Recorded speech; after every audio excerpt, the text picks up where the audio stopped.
Hi friends, welcome back to the Cripple Chronicles. My name is Becca and I am your host. Doing the subtitles and editing the last episode, I did have some thoughts about some nursing things that I hadn't quite mentioned because I wasn't sure where I could place them, or it was just things that I had forgot to mention. And the vibe of this episode is going to be some other kind of stories from placement in uni, as well as things I wanted to touch on about services, good and bad. And I've just had some things going on in the past few weeks that have been kind of weighing really heavily on me. If you haven't been able to tell from the previous episodes, and especially the last two episodes of this podcast, mental health is something that I am very passionate about.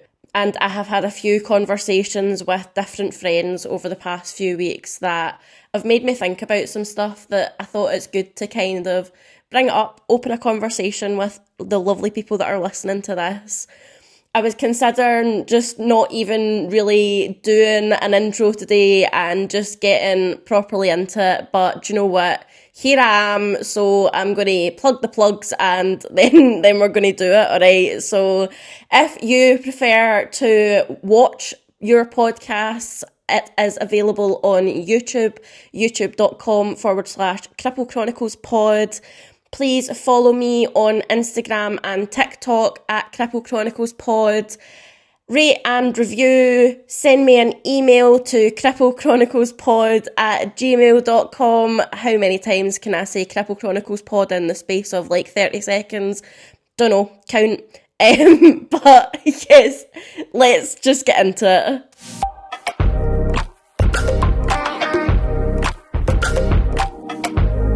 When I was sitting planning this episode yesterday, I was really having trouble of thinking where to start, of what I wanted to say, because I had so many thoughts swimming about in my head that I didn't really know what to put on, and there was lots of things that's happened over the past few weeks where I was like, I really want to speak about this. So if it's jumbled and I'm going back and forth between things, I apologise. Just bear with me, trust the process.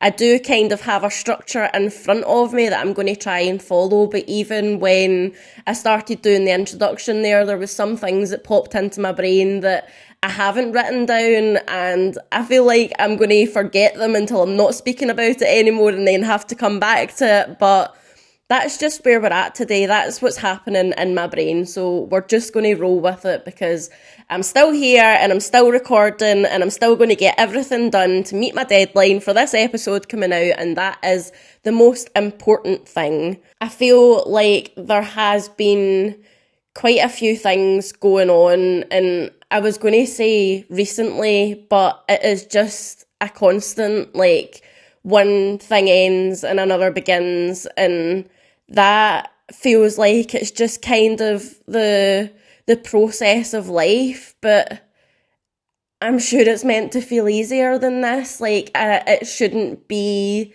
this difficult. It shouldn't take this much energy out of me. Last week, I was meant to have an appointment with a CPN, a community psychiatric nurse, from the crisis team after I had contacted them 6 weeks previously.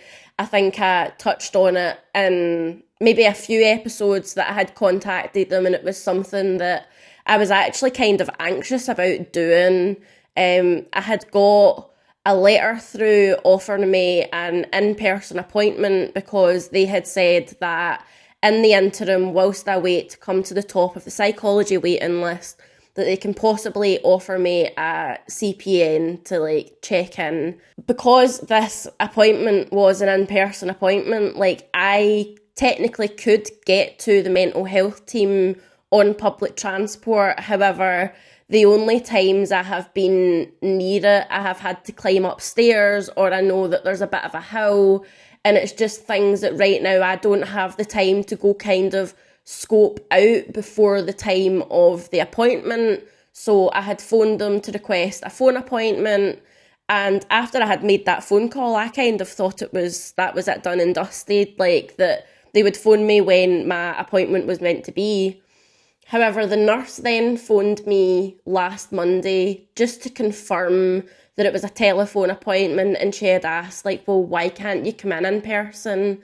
And I just thought that was really odd. Like, I am contacting to get support for the fact that I'm struggling with being disabled and having one leg. Like, why do you think I want a telephone appointment? To make it more accessible for me.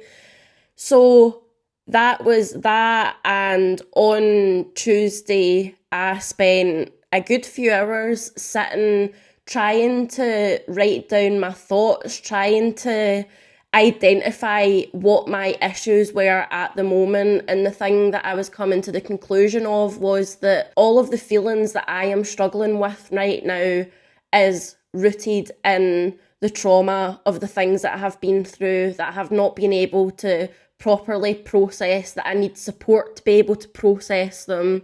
And I was quite worried that I wasn't quite sure what the role of the CPN was going to be in this scenario. I don't know what support they were actually going to offer me. So I was trying to think of all of the right things to note down, because I felt like they were going to come at me and say, well, what do you want from us? And I don't know what is being offered to me here. So I took time out of my day and energy to sit and have a proper think about things that I wanted to speak about. I sat and looked through different therapies that are offered under the NHS for dealing with PTSD. But again, I wasn't sure if this was something that a CPN was going to touch on, or if that was something that I was going to have to wait for when I got to the top of the waiting list for psychology input. I got up on Wednesday morning and I was feeling quite anxious, and then of course I get a phone call saying that my appointment has been cancelled. Not even any kind of explanation, just your appointment's been cancelled and somebody will be in touch with you. I am now sitting recording this nearly halfway through the afternoon, the next Monday after it, and nobody has been in contact with me to set up another appointment. I can see both sides of the coin. It could have been illness related. The nurse that was meant to be seeing me might have had to take time off, but I feel let down again. I feel like, why does this need to be my problem? Is that selfish? Probably, to be honest, but I'm just so sick of feeling like I'm trying to do the right things for myself. I'm trying to better myself. I don't want to feel like this all of the time. I'm reaching out, I'm trying to get the support, and I'm just getting disappointed time and time and time again. And that's not something that is uncommon with the crisis team. I had a friend who was hospitalised, and crisis team was meant to come out 3 times a week, and my pal was lucky if it was once a week. The other times were cancelled shortly beforehand, even 10-15 minutes beforehand. I had a scenario when I was just starting uni that I had went to the doctors and I had said, I am totally done. Like, I have a plan in place. I don't want to be here anymore. They started me on antidepressants. They referred me to the crisis team. The antidepressants weren't working. They were just making me shaky all the time and feel numb. And I still just didn't want to be here. And after the 3rd meeting, the guy came out to my house and had said, well, how are you feeling? And I told him all of these things, and he said, well, I was actually going to discharge you today, but since you've just told me that, I'll send you another appointment. And guess what? Another appointment never came. In that situation, I could have been the one to contact them and continue to go on at them like I am doing now, but I just didn't have the energy when you are struggling and at that point and you are reaching out and asking for help and then not getting it.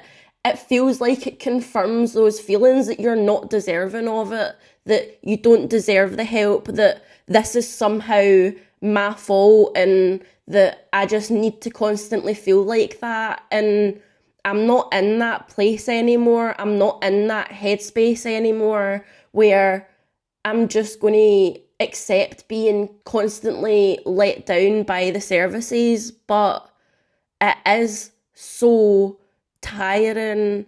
It is exhausting because not only am I fighting against my own brain, I'm also fighting to get help for it. And then I need to do all of the other things on top of that existence requires. And not even to mention just going out and enjoying my life. The day after I was meant to have this appointment with the CPN, I then had a prosthetics appointment, which I was really looking forward to because I haven't been able to wear my leg for the last 6 or 7 weeks, if not longer. And I thought that this was going to be the day that I was getting my new prosthetic. I had been fitted for it. I was just waiting patiently for it to be ready. And I had got a phone call and I went to the appointment. And when I got there, they brought the leg and I tried it on. And unfortunately, I was still getting pain in the exact same place on my stump that I have been experiencing any time I've been trying to wear my prosthetic. So my prosthetics lady took it away and they thought that they could curve the inside edge out because they didn't know if it was too sharp against my leg, and that's where the feeling was coming from. Whilst they were doing this to my prosthetic, I had a meeting with a physio who initially I kind of shat myself because when I turned up to my appointment at the reception, they'd said, "Oh, you're here for the gym?" And I was like, "No, I'm here for a prosthetics appointment." And they were like, "Yeah, you're also going to the gym as well?" And I was like, "Nobody told me I had physio today. I have not prepared myself for this. What?" But it was just the case that the physio that I had has been off on maternity leave, and the new physio was just coming to introduce herself to me and kind of have a chat about where I'm at and a plan for moving forward. So that conversation kind of went, I would say it actually went quite well. I think overall the appointment went well, but it is something that I have been struggling with the varying different emotions that I have that comes from it. So we discussed kind of where I'm at and what I'm able to do right now, which isn't a lot. I am not able to wear my leg, so I wasn't really able to do a lot of moving about and prosthetic stuff.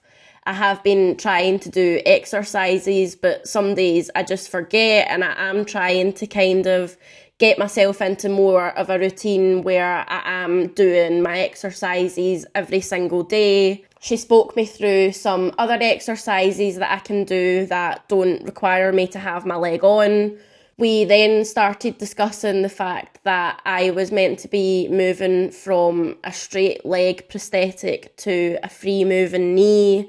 She had asked me what my expectations are with a free moving knee, and very honestly I had said, like, I don't really know what to expect in this situation. I have had a straight leg for nearly 4 years. I haven't had the feeling of what it's like to actually walk with two knees that bend.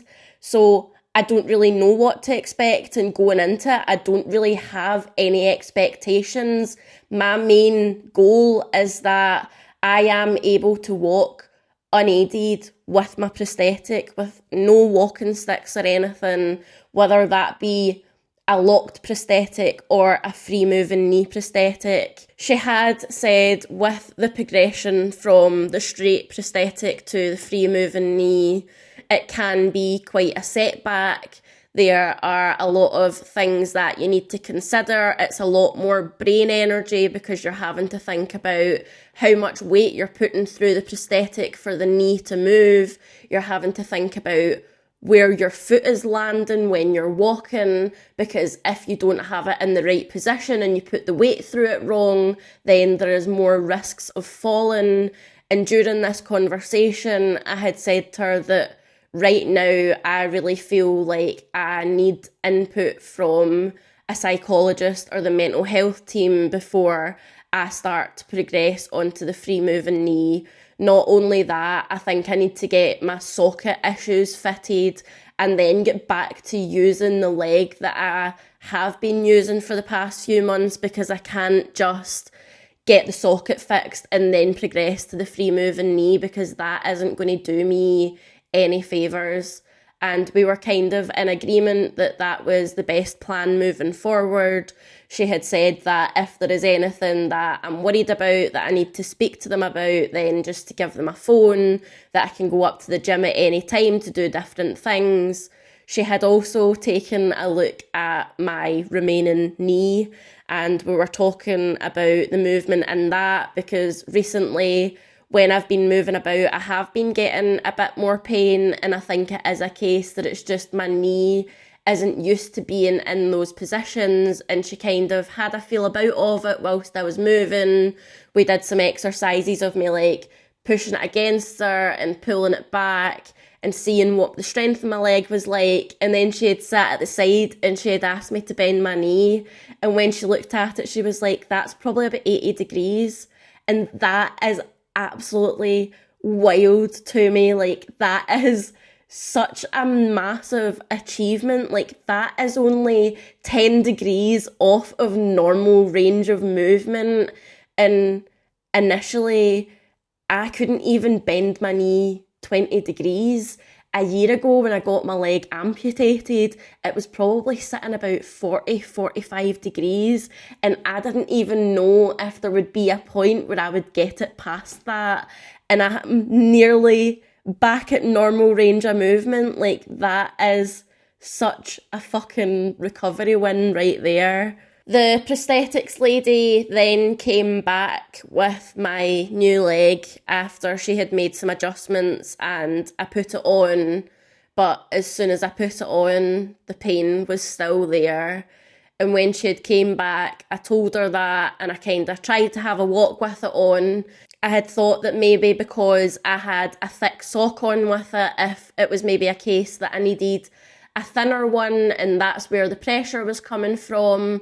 But she had a feel around of the inside of the socket whilst my stump was in it, and she had said, like, my leg is in the right position where it should be. On the outside, everything feels like it should be working. However, she can understand that it doesn't feel like that for me on the inside. So what are the options for progression? The option is that I change how my leg goes on. Currently, I have a prosthetic that I wear like cotton socks with. I put my stump into it and then it secures around my waist with a belt. The change is going to be that my stump will be encased in a silicone liner, which my prosthetic then air suctions onto, and I can still have a belt that goes around me, but it isn't for holding the leg on, it is purely for supporting my hip. And with this, it is thought that the silicone liner will hopefully just soak in all of my soft tissues, which they think is where the pain is coming from, and then I will hopefully be able to wear my leg without being in pain.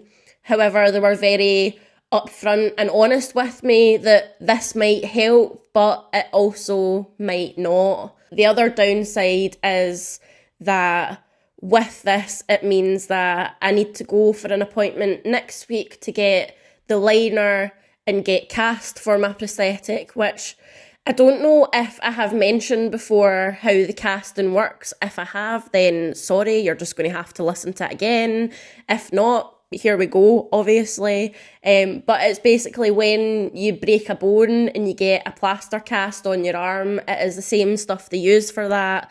But usually they put like a wee tight over my, or stocking over my stump, and then they plaster cast around it, and then the stocking helps take it off. And then with that, they make the socket for my prosthetic. So I need to go for an appointment to get that done with the silicone liner.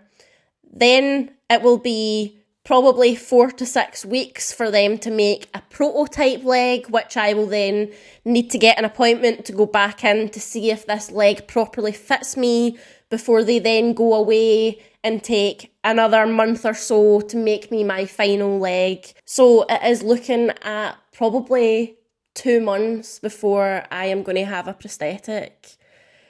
The prosthetics women had asked me what the plan with physio was and the free moving knee, and I had told her about the conversation about right now not mentally being able to handle the progression that comes with the free moving knee. And from this, she had asked if I had ever had contact with the physio service that is available at Westmark. And this had been something that me and, did I just say physio service? I mean, psychological service. I don't know if I actually said that right or wrong. Anyway, the psychological service at Westmark. And this had been something that me and my physio had discussed before when I was initially speaking to my doctor trying to get trauma therapy, and they were talking about putting me on the general list for psychology. And because at that point I was dealing okay with amputation, like it wasn't something that was a hard decision to make, and I'm still making progression in my life and things feel like they are fitting into place. However, all of the stuff that came before that makes it such a massive struggle. Like, there's a lot of days where I don't even understand how I ended up at this point. Like, I'm still able to do things and go about my life, but I don't understand how I'm able to do it. I don't get it. A lot of people say to me that they don't think they could do it, or they don't know how I did it. I don't fucking know how I did it either. And that's scary some days. But anyway, sidetracked. Initially, they had said that they didn't know if the psychology service at Westmark was going to be appropriate because I wasn't struggling with those things.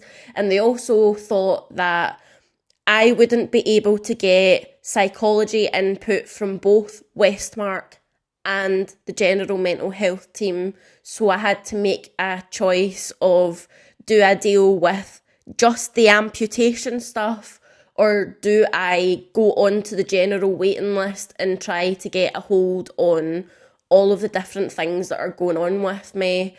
And at that point, I decided just to go and wait for the general psychology team.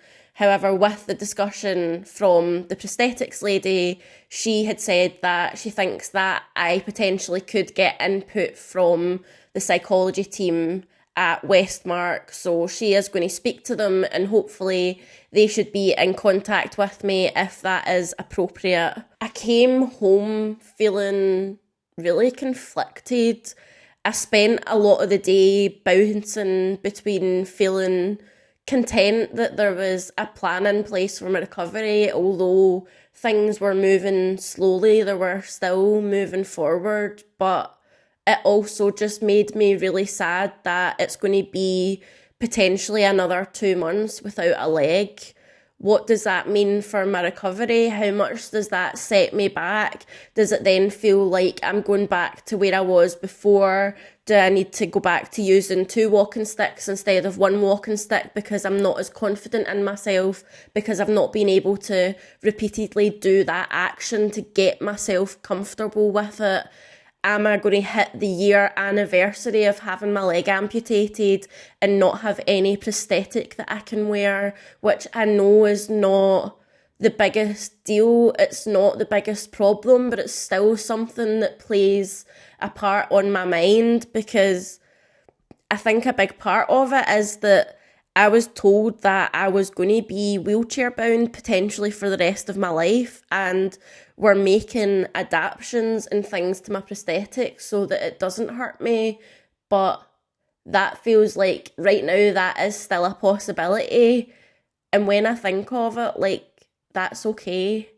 I've got so far in the past year being reliant on my wheelchair that I don't see it as a bad thing anymore. I saw it as something that I had to avoid beforehand, but my wheelchair literally means that I can go out and I can live my life and I can enjoy things. I'm not just stuck in the house and bedbound, because if that was the case, I would kill myself. Like, I can't go back to doing that. It was so defeating when I had the frame on that now I have this freedom and I have this lease of life that is given to me with my wheelchair. Like, I'm not going to give that up. Whether I have a prosthetic or not, I'm still going to live my life to the best possible quality that I can. I was caught between feeling seen and heard by the team at Westmark and feeling supported by the team that actually worked there, which, although I had had some of that in my recovery, it hadn't been something that was the norm. And it was just really nice that the people that I was seeing for my care genuinely wanted to try and find different avenues and different ways to try and help me, instead of just saying, oh, well, it's hurting you, get on with it. You just need to deal with it. I'm so glad that it's not like that, because I wouldn't be able to take it right now.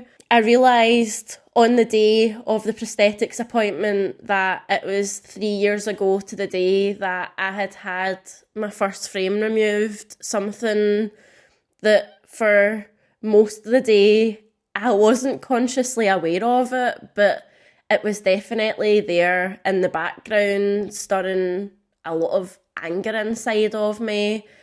I really thought at that point that it was possible to go back to before the accident was just going to be this thing that happened, and eventually I would forget about it. It would just be in the rearview mirror. But that wasn't how it was meant to be. I am here now with a daily reminder of the accident.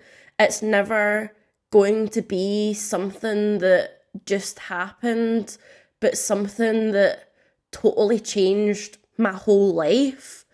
I was talking to someone the other day who had asked me what had happened with my accident, and we had kind of chatted, and I had sent a response and they had said, oh, sorry, like, I didn't mean to get so deep with it. And I was like, there is literally no way that I can speak about what happened with the accident without getting deep about it. My whole life, as I knew, was gutted out, and I had to slowly rebuild it. It is such a hard cycle of emotions to be going through constantly all day, no matter how hard I try to shut it off. It's days like that that I wish that it hadn't happened, but I feel like if it hadn't happened, I wouldn't be in a good place back then either. There is a way to move forward, and I do keep telling myself that I don't need my prosthetic to live my life to a good quality. It almost feels like it's a bit of a test to prove to myself that I can do this. The prosthetic adds to my life and the things that I can do, but I can still do shit that I want to do without it. I don't need a prosthetic to be able to live my life. I am exactly where I am meant to be at this moment in time, as much as I want things to happen right this second. Sometimes a bit of time isn't a bad thing, but even saying that, most days that doesn't make it feel any less shit. Now I have got the half an hour of life updates out of the way. That could have probably been a whole episode on its own, but I've still got more to say. So here we go. I have some things to follow on from speaking about the experiences that I had qualifying to be a mental health nurse. These aren't things that essentially need the context of the last 2 episodes, but I'm going to take the chance to say that if this is the first episode of the podcast that you're tuning into, then go give them a listen, but there's no pressure and you're still going to be able to listen to this part and be able to follow on without having the full extensive knowledge. Over the past few weeks, I've been having chats with different friends that have been around the health services in the UK, mostly mental health services, but I also wanted to touch on a little about complex disability and chronic pain. There's some things from uni that I forgot to mention, just stories or things that come into my mind as I was editing the last episode or having some of these conversations with my pals. I feel like the episodes of me talking about my nursing training could be seen as being a very negative view. I learned a lot, but I feel like it was at a detriment to myself. I was really pushing on because I knew I could do this and it was something that I really loved and I really wanted to do, but I didn't have the adequate support. I still loved it though, and I still loved the people that I was around and knowing that I could make a difference in somebody's life, like the feeling of going home after a day where I had actually made progress with a patient was indescribable. Although I had a lot of times where I felt like, what the fuck am I doing? I also had a lot of moments that I felt like they were showing me that I was doing it for the right reasons. Feedback from patients that I was going to make a really good nurse, even just people feeling like I was safe enough to open up to. I had a lot of placements in the one hospital campus that there was a patient from my hub ward, and any time I saw him on the hospital grounds, he would give me a massive smile and always stop and chat away to me. We were able to have a laugh and talk about how he was feeling when I was on placement in the ward. We would play pool or have wee music groups. I can remember seeing him on the hospital grounds when I was on another placement and he had stopped and he was like, "Oh, Becky," because that's what he always called me, which, I mean, it was a lot nicer than a lot of the times you were just referred to as a student. But I don't even really like being called Becky that much, to be honest. Like, it's probably one of my least favourites, but if a patient's going to call me it, like, I don't really care. There was actually a moment that's just came back to me where he called me the wrong name and I was like, look, just call me anything. I'm used to just being called the student or random names. And he'd called me like, it was like some biblical name. It's actually just slipped my mind there. It totally came back to me. Oh, fuck it. I've totally forgot, but I was just like, okay, we're not going to do that again. But I suppose if you call me that, I know you're speaking to me. But he had came up to me and when we were chatting away, he was like, well, when are you going to be back on the ward? Like, you're probably one of my favourite students. I can't wait till you're back. Like, you bring such good energy. And he had said that I was going to make a really good nurse, and it was moments like that that reminded me of why I was doing it. I was making some kind of positive impact on patients, and that is all I wanted. But I think those moments sometimes are just like little glimmers, moments that happen not as often as we would like them to. They feel rare sometimes. It comes back to being that I am only one person I feel like the weight of changing things is far too heavy to bear on my own.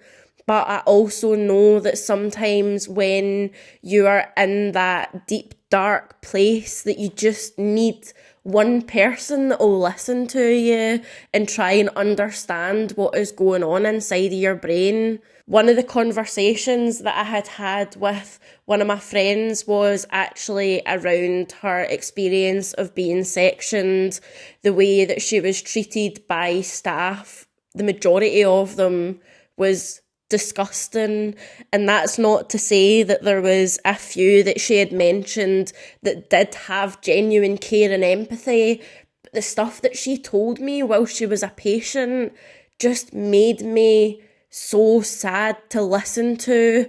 I'm not going to go into all of it because there was quite a few things and some of them have slipped my mind, but there is one that has really stuck. She had a dog, and if there is any of you that have pets, you know the kind of bond that you have, and if you have lost a pet, you know the kind of feeling of sadness and pain that comes with that, especially if it is a pet that has helped you get through a particularly rough time in your life. While she was in hospital, her dog had passed away, and her mum and dad had come in to tell her, and she had said it was honestly like a scene out of a movie where she just fucking collapsed onto the floor and was like wailing because the amount of like intense pain that she felt inside. And one of the nurses picked her up by her hair and told her to stop being dramatic. Like, that is absolute fucking insanity. Like, a nurse is brave enough to do that to a patient in front of their parents. And do you know why that is? Because nothing's going to fucking happen about it. Like, if you complain, it's just probably going to get swept under the rug. Like, it is so infuriating and saddening, and it is just scary to think that people that are struggling, that get put into mental health wards, actually end up being abused by the nurses that are there to look after them. And I can't, no words. But on the other side of it, I had said that it was the majority of staff's behaviour that was disgusting, and it is what I want to touch on, that although my episodes where I spoke about mental health nursing and the perception that I have now because of what I've experienced, what my friends have experienced, what other people have seen, that I can not be angry about it. I can't not talk about it. What I was going to say was the other side of it is that I can acknowledge that there are nurses in the profession who felt like me, who actually want to do good. And me and this friend were also talking about something that I had mentioned in one of the episodes, which was the human factor of mental health nursing, opening up to patients in a way where you're not sharing all of this stuff and unloading on a patient, but you are giving them a view to see you as a person, not just a nurse or a figure of authority. My pal was going through a really low point, and there was this nurse that had said that she understood, and my pal was like, no, you don't. Like, you could never understand what this feels like. And the nurse had said, I do, because I was actually sectioned 18 months ago, and I have been in a ward like this, and I have seen things happen, and I want to do better. That was enough to make my pal be able to open up to her and talk about how she was feeling, and let that guard down a wee bit of all of these nurses are bastards because they keep making me feel like my mental health is my doing when actively I'm trying to get better and not be like this. My pal had said that she really does think that if there was loads more nurses like me and that other girl, that the whole system would be different. But right now it feels like there are a lot of bad eggs and no repercussions. We spoke about people higher up, consultants or psychiatrists, and their disregards for patients sometimes. My pal was up at the ward with our parents and nurses begging the psychiatrist not to discharge her because they were so worried for her safety, and he didn't listen to her. I had a moment like that when I was a qualified nurse. I had no restraint training. I had no actual nurse, like none of the training that you are actually given as a nurse, because I was only a few days into the job and I was put on an observation with a very young girl who was first presentation psychosis, and I would say that at that moment she was very unwell. So one-to-one observations, keeping an eye on her, making sure that she's safe. And it must have been about 7:30 at night. It was maybe 2 hours until my shift finished. And she started asking me for a razor. And I was like, it's getting kind of late on at night. I don't think that's a good idea. How about we get you a razor in the morning when you're going for your shower? And she was like, no, I want one now. Why can't I have one? And I was like, because I'm saying that right now that's not really appropriate. And she was kind of like, well, you're new, you don't really know what goes on here. Can you go up and ask one of the members of staff? And I was like, okay, fair enough. I do think the answer is still going to be no, but I will do it for you. So I went up, I asked, they said no, tell her that she can have one in the morning. I went back and I said, okay, your nurse has said the exact same thing that I have just told you. And then she was like, okay, I'm going to go into the toilet. And I was like, right, okay. And I just got this really bad feeling inside of me. There was silence and it maybe only been a minute. And I was like, what is going on? Like, what are you doing in there? No answer. So I got up and I pulled the door open, and trigger warning for self-harm, maybe skip forward a minute or two. This girl had the end of a tube of toothpaste in an open wound, well, a wound that she had just reopened. I had to grab the toothpaste off of her and shout for a nurse. In the second that I had turned to shout for somebody to get help, I came back and she then had the end of a comb inside of her arm. And I had to take the comb off of her and basically hold her on the bed. And she just started laughing at me. And the nurses came in and told me to go back down to the desk to see if there was any other patients. And I just needed a minute to go into the toilet because I was like, holy shit, what has just happened? What could I have done to prevent that from happening? I know at that moment that I did all of the things I could have done. Like, I could have sat outside of that door with that feeling that something was going on and not opened the door, and she could have done a lot more damage to herself. But that didn't happen because I acted when I did, which was the things I had to tell myself after. But in that moment, I felt like I was responsible in some kind of way. I finished my shift and I get in my car and I just fucking broke down into tears because I didn't know if this job was, if I was cut out for it. I didn't know if I could handle it. I went home and then I was back in the next day for another 13-hour shift. And on this shift, this girl then absconded, so escaped the ward.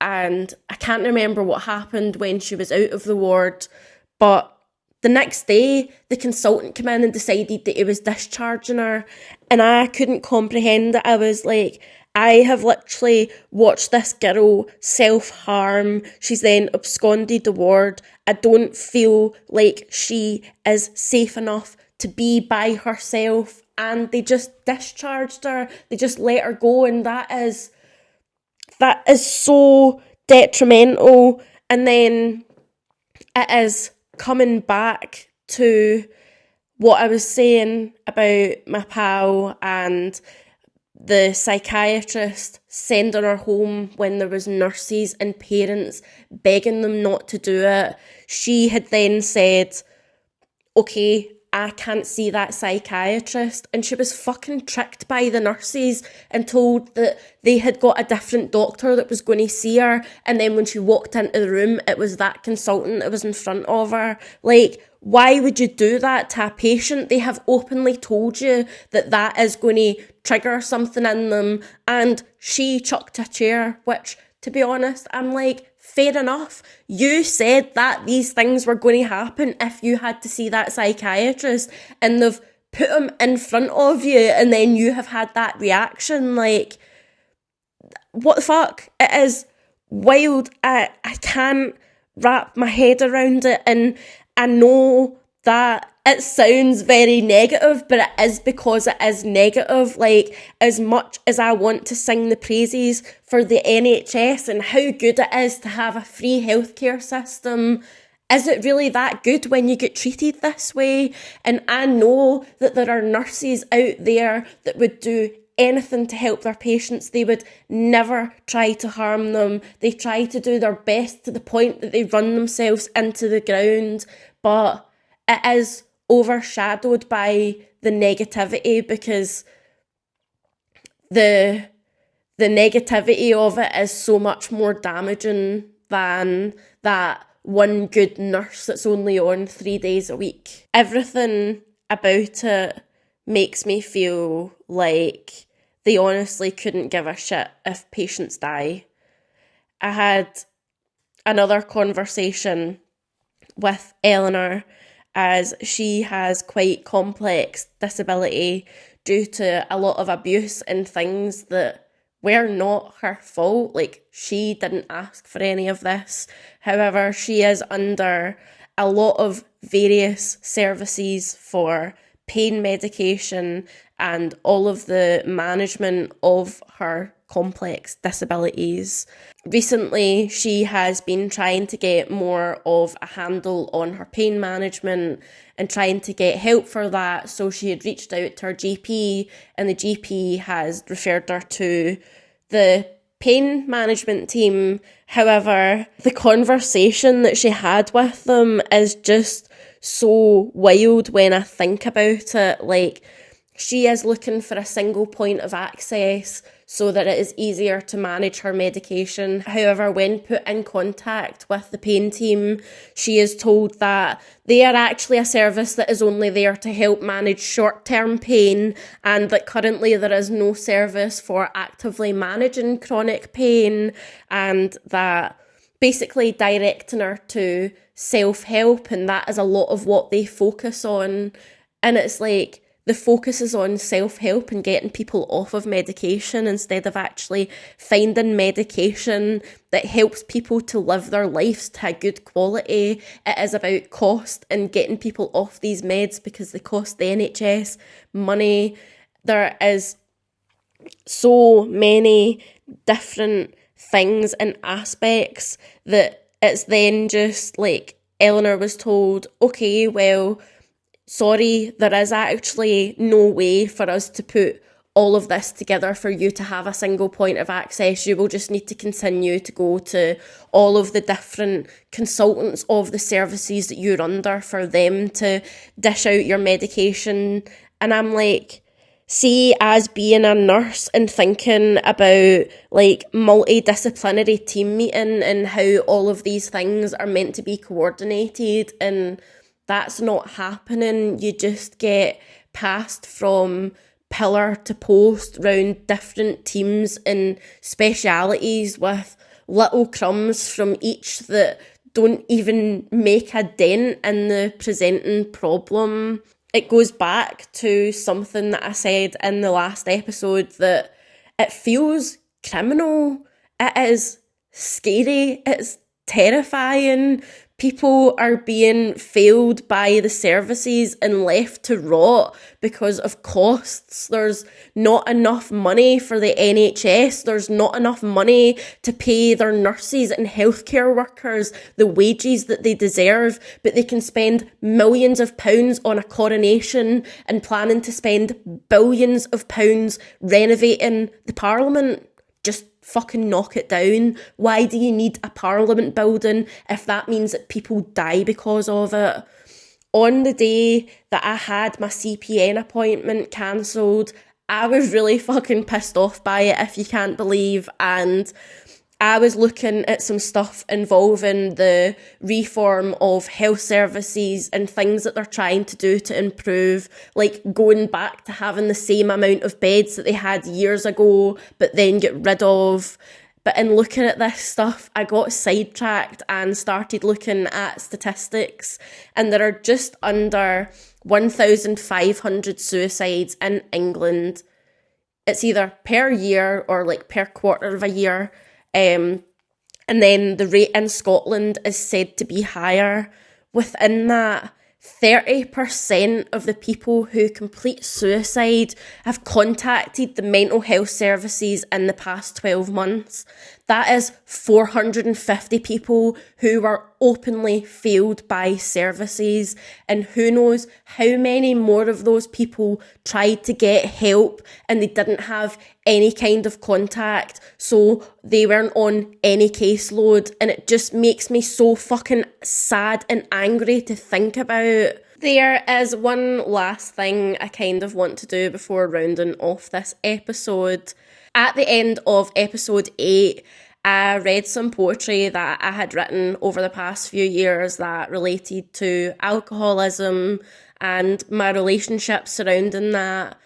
I have been writing poetry for probably over 10 years to deal with how I was feeling, and I made a book from my poetry back in 2018, which I gifted to people, and recently I have been given some reminders from people that the things that I wrote in that book are still important in some way. There was someone who had asked for one of my books when I had posted about it back in 2018, and they had actually sent me a message after I had had my accident with a picture of one of the poems that had said that they thought I was a miracle and they had got the book from me when they were really struggling and told me to keep pushing on. So I thought that I would read that poem and a few of my other favourites that I've written, and then I'm going to round this episode off. Recovery. Recovery is like scaling a mountain, one that has lots of ridges and loose stone. You may get to a point with temptation to turn back, where your feet slip from beneath you. At the start you may fall, but the view at the top is so worth it. Look down, see how far you've come. Your past may not be beautiful, but your recovery and determination is. Keep pushing on. Decisions. If you make a mistake more than once, it no longer counts as a mistake. It is then a conscious decision. I think this is one of my favourite poems that I have ever written. It is called The Seasons. Winter is when my bones create vast friction and attempt to start a fire to get me to warmer weather. The first day of spring, I see the flowers begin to grow from the cracks within my soul. My freckles begin to join in the summer sunlight. My hair ignites, burning its own orange flame. I melt away. The prettiest of colours are in autumn when the leaves change, die and fall away. I could remake myself in all 4 seasons. Leaving. Sometimes I need to realise I am more than those who left. I deserve more than that. I am not defined by those who do not stay. I am defined by me. My mind may be a mess, but I would rather be a mess surrounded by people who care than those who easily give up. I know when I am down, I'm not easy to be around, but I can be good too. I can shine brighter than any star. Those who left are missing out. I am better than that. I am better than temporary people. Strength. I have come to learn that strength is part of my mindset. I may have weak arms, not really anymore because wheelchair user things, and not able to run far. However, my mind is strong, and with that, I will save the world one person at a time. The next two poems are ones that I have wrote about grief. The first one is actually one that I have posted on my Instagram if you would actually like to read it instead of listening to it. But here we go. The stages of grief. The denial was the first stage which took its grasp on me. I felt like my life was not my own. The panic attacks, the wishing I was dead, that I didn't have to face this. In the beginning, I really thought that everything was going to go back to normal, that this was just a speed bump. It would only be a few months and I would be back to my old self. I soon had to learn that there was never a road back to the person I used to be, only a road forward to who I was going to become. This was not a speed bump, but a complete change in direction. There is no more denial about that. The anger still comes in waves. It's not as intense as it was before. But right now, I don't know if I ever won't be angry, not want to scream and ask why the fuck it happened to me, not to be angry that there was nothing that I could have done to stop every single event that unfolded. It's not as intense as it was in the beginning, but I can still feel the anger burning at the pit of my stomach. I think the 2.5 years that I spent trying to save my leg was the bargaining, the need for an outcome that resulted in keeping myself whole, an outcome that unfortunately was never meant to be. Maybe the denial and the bargaining go together with the stages that I no longer linger on because I know that I am still whole. I thought I had reached rock bottom before my accident, before totally losing myself. The depression of grief feels like tripping and falling into a deep, dark well. As much as I try to claw my way out, the light at the top feels like it's getting further away. At the bottom, when I'm tired, all there is to do is reflect on how loss has gutted my life and the goals that I once had. And although all of the supportive people in my life are gathered around the opening, cheering me on, the loneliness has never cut deeper. They would all do anything to help, but no rope is long enough to reach the bottom. This is a hole that I need to pull myself out of. I think acceptance is one of the hardest stages of grief for me because I started to accept that my dreams and goals I had previously were never going to be possible. I started to accept my life for what it looked like with a fused leg, and then my leg snapped and all of the work and acceptance seemed to snap with it. I am now at a point of having to accept that things from before the accident, before the loss, may be possible again, but the consequences with pain, with tiredness, and I'm just not sure how to do that right now. Grief, too. I have learned that grief is not a linear process, that I will bounce between anger, depression, and acceptance, and that is okay, that this journey is mine and mine alone. All I have to compare to is myself. I am better now than I was in the beginning, and progress is much better than perfection. No one is perfect in their grief. Just because I carry it well does not mean that it is not heavy. It is okay for me to lay it down and give myself the time to rest and heal. I feel like I have lost so much, but still, I have all of the time in the world to be exactly who I am meant to be. Thank you so much for listening to this episode of the Cripple Chronicles. I feel like this episode has mostly just been a bit of a rant for me, but it has helped to get it out and get it off of my chest, and I hope that the poetry was a good round off for the rant about life and health services. I feel like some things do kind of tie into what I was speaking about. Sometimes I just like to switch it up a wee bit, so you're welcome. There's a big part of me that wants to go back to nursing, but I don't know if it is ever going to be a big enough part of me to follow it, just because of the things that I have experienced doing the training and then in my recovery over the last 3.5 years. Part of the reasoning is also down to the fact that I would have to do a refresher course at uni, and I can't think of anything worse right now than to be surrounded by lecturers who thought that I couldn't do it the first time around. But then there's also a big part of me that wants to do it just to fucking prove them wrong, that I could do it the first time around and I can do it the second time around even if I've only got one fucking leg. But right now, I don't want to do something just out of spite. It's too much of a big deal when there are actual humans involved on the other end. That is enough for today. If you have enjoyed this video, please like and subscribe on YouTube, rate and review on audio platforms.